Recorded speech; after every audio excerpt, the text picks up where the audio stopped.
C'est enfin notre sang vers la félicité.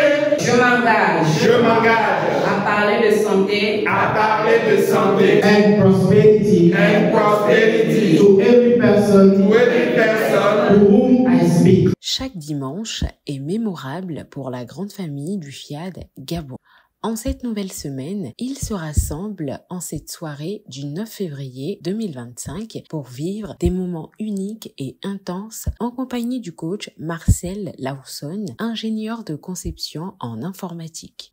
Pour ouvrir la voie aux différentes interventions, le coach Franck Nyambodoé a pris la parole pour un chaleureux décret de bienvenue à tous. Que cette rencontre soit pour chacun un moment de reconnexion, de réflexion et surtout de revitalisation. Parce que ici, vous êtes non seulement les bienvenus, mais surtout de précieuses personnes.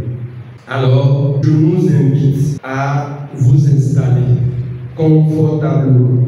Les exhortations démarrent avec l'ambassadeur Aurélie Ahavi qui développe la première thématique autour d'un sujet profond, la persévérance. Lorsque les mangues sont en haut, tout en haut, elles bénéficient de la luminosité et puis l'inaccessibilité de ces fruits leur donne le temps de bien mûrir. Les meilleurs mangues correspondent à ce que nous devons être. Nous devons être toujours les meilleurs.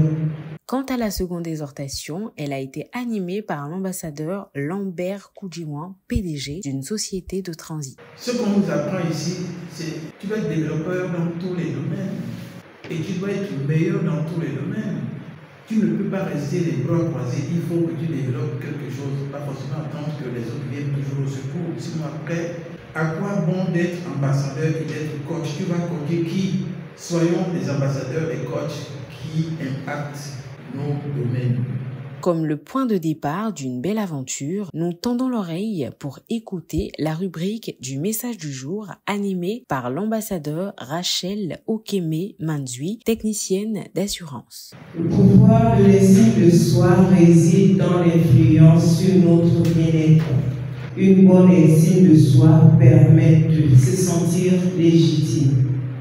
Face aux échecs ou aux critiques, on répondit plus facilement et on apprend de ses erreurs au lieu de se laisser abattre.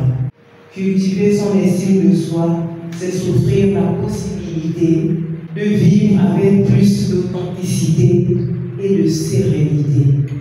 Sous l'impulsion du coach Monique Adjanou, économiste, les privilégiés de Dieu manifestent leur générosité avec enthousiasme.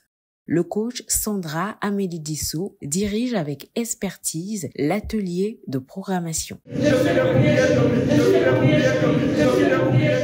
Place ensuite au moment festif de la soirée, le partage du cocktail où chaque membre, après s'être restauré, regagne son domicile avec une nouvelle confiance en soi et en Dieu afin que désormais la transformation de chacun soit éclatante et rapide.